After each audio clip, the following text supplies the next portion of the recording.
ओम ओम शांति। शांति। साथियों, एक बार फिर से स्वागत है आप सभी का ज्ञान की पाठशाला में। और हमारे साथ यहाँ पर मौजूद हैं बीके मुकेश भाई। और हम अब बात कर रहे थे अपने पिछले चैप्टर में आत्मा के ऊपर। भाई साहब, हमें कुछ बताइए, आप पिछले चैप्टर में जो बता रहे थे और जो बातें बाकी रह गई थी उसके बारे में हमें बताइए। जरूर। आत्मा ही सत्य है, इसमें कोई शक नहीं है। और हम सब आत्माएं हैं, इसमें भी कोई शक नहीं है। आज भी इसके यादगार में हमारे शास्त्रों में या ऋषियों मुनियों के द्वारा या ऐसे स्वांग भी रचे जाते हैं जो उसका इशारा करता है। ये शरीर को शास्त्रों के अनुसार भी, और हम सब जानते भी हैं कि ये शरीर एक कर्म करने का माध्यम है। ये शरीर एक मोटर के समान है और इसमें हम आत्माएं ड्राइवर का काम करते हैं। बैठ के इस शरीर के द्वारा हम कर्म करते हैं, इतनी चीज़ है। और आत्मा का निवास स्थान हमारे शास्त्रों के अनुसार, हमारे पंडित महंत वो सब इधर की तरफ इशारा भी करते हैं। जब मस्तक में किसी को टीका लगता है तो मस्तक पे भृकुटी के बीच में तो बोलते हैं शिव बोलो, शिव बोलो। शिव का स्वरूप यानी आत्मा का जो बाप परमात्मा है उसका स्वरूप भी बिंदी है, इसलिए नाम उसका लेते हैं, हम उसके बच्चे हैं। तो भी आज भी इशारा है इस पर। और आप देखेंगे एक जानवर भी या कोई व्यक्ति भी किसी को देखकर बात करता है तो इधर उधर देखकर बात नहीं करता, सीधा यहीं देखकर बात करता है, यहीं पर। क्योंकि हम आत्माएं इस शरीर रूपी मोटर में सबसे अग्रभाग यहीं पर बैठकर हम बात करते हैं, अंदर ही बैठकर ऑपरेट करते हैं पूरी बॉडी को, शरीर को, हर इंद्रियों को।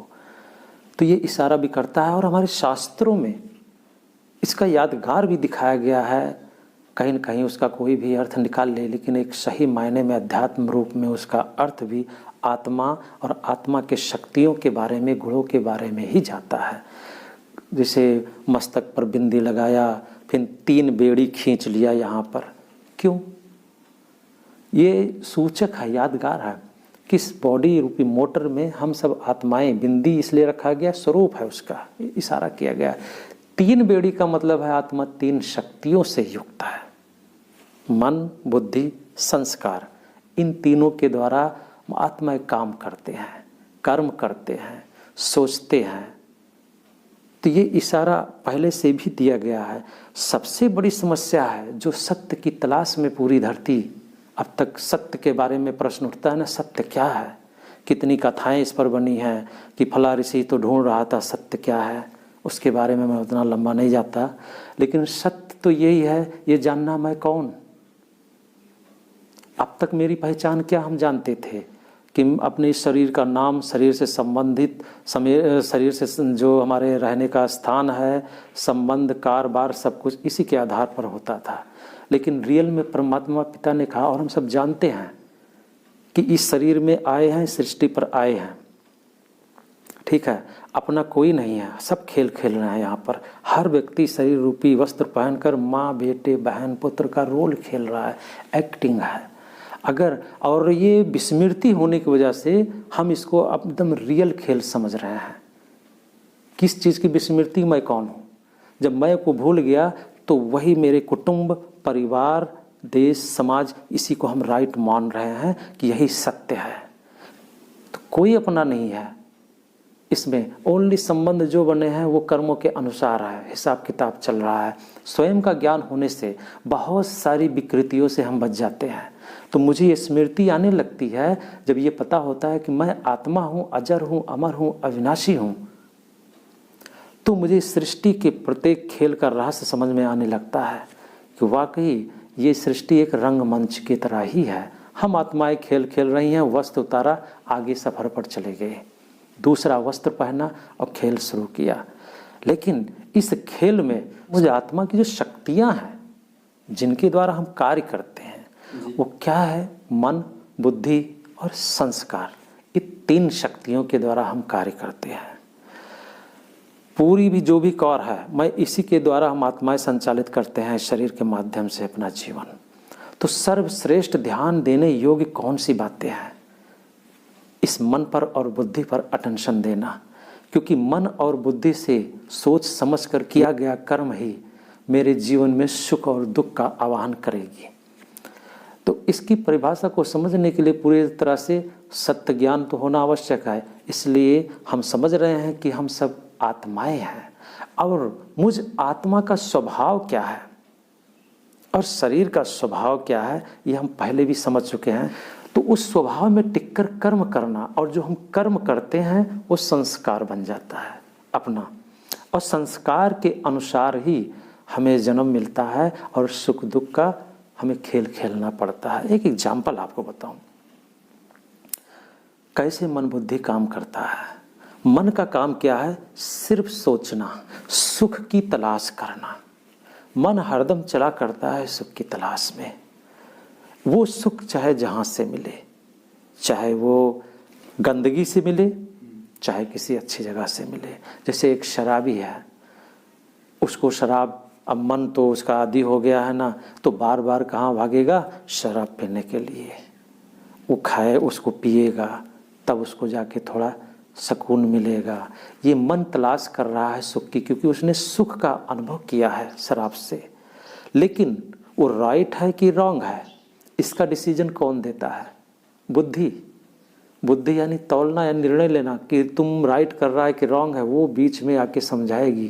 कहीं अंदर से आवाज़ उठता है ना, सबके अंदर उससे उठता है, कोई भी गलत काम करने जाता है कि नहीं ये गलत है एक बार। लेकिन मन इतना गुलाम है उसका कि वो बुद्धि को भी निगलेक्ट कर देता है। ऐसा होता है जी। तो उसको ही समझा कर उसके बाद उन कर्मों को जाके कर देता है, और जो काम वो बार बार करता है वो उसकी आदत बन जाती है। एक बहुत सुंदर एग्जाम्पल मैं आपको देता हूँ। जैसे मान लीजिए आपके घर में आप गरीब हैं, कोई व्यक्ति गरीब है और पड़ोसी अमीर है।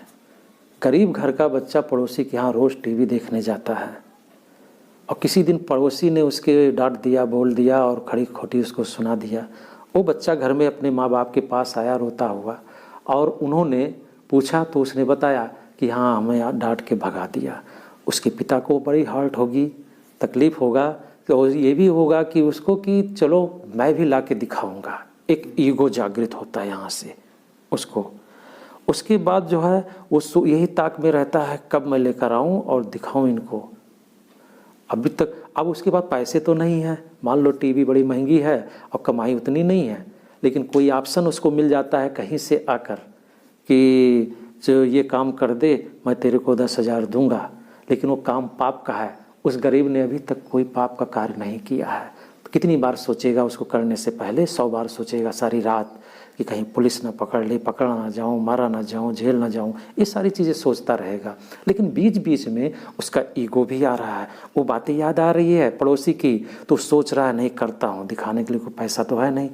और रात में 100 बार सोचा तो उसने तुरंत मोहर लगा देगा, नहीं कर देता हूँ पैसा आ जाएगा। उसने कर दिया, 10,000 रुपये मिल गए, पकड़ा भी नहीं गया, सेफ हो गया। अब दूसरी बार भी उसका वही मित्र मिलता है कि एक बार फिर से कर दे। तीसरी बार मिलता है, दूसरी बार वो 50 बार सोचेगा, पिछली बार 100 बार सोचा था नहीं फंस जाएंगे। क्यों नहीं 50 बार क्यों सोचा? क्योंकि पिछली बार पकड़ा नहीं गया, कुछ हुआ नहीं, हिम्मत बढ़ी उसकी। तीसरी बार करेगा, चौथी बार करता जाएगा। अब उसका क्या बन रहा है? संस्कार, आदत। अब वो आदत नहीं, अब उसको कर्म से नहीं, अब गलत मार्ग और शॉर्टकट से वो पैसा कमाएगा, उसका संस्कार बन रहा है। लेकिन ये जो गलत कर रहा है ये कहाँ संचित हो रही है? ये आत्मा में संस्कार के रूप में संचित हो रही है। वो संस्कार लेकर शरीर छोड़कर आत्मा जाएगी तो वही कर्म फिर से करेगी, भोगेगी। इसलिए संस्कारी बहुत सारी आपको दिखाई पड़ते होंगे आत्माएं। बच्चे भी शुरुआत से ही पैदा होंगे, थोड़ा समझदार होते हैं तो देखो सारा वेद याद रहता है, शास्त्र याद रहता है, पूरा पढ़ डालते हैं वो। जी ऐसा होता है। संस्कार लेकर आया क्योंकि पूर्व जन्म में है, वो आत्मा में संचित है। और आत्मा जानते हैं आप, परिवर्तन नहीं होता है, उसका विनाश नहीं होता है, सब उसमें संचित होती रहती है। एक चिप के समान है, चिप कैसेट के समान।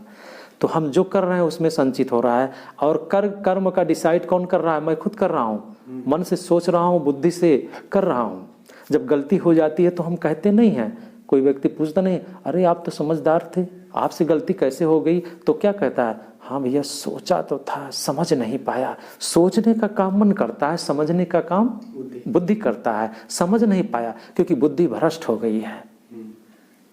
बुद्धि भ्रष्ट हो गई है, मन के अधीन होकर बुद्धि चल रही है, जो कि बुद्धि को तो मन को लगाम देना था। आज लगाम लेकर ही घोड़ा भाग रहा है, मन रूपी घोड़ा, इसलिए मन की तुलना घोड़े से की गई है जी। तो इस चीज को और विस्तार से समझने के लिए हम आगे के चैप्टर में चलेंगे।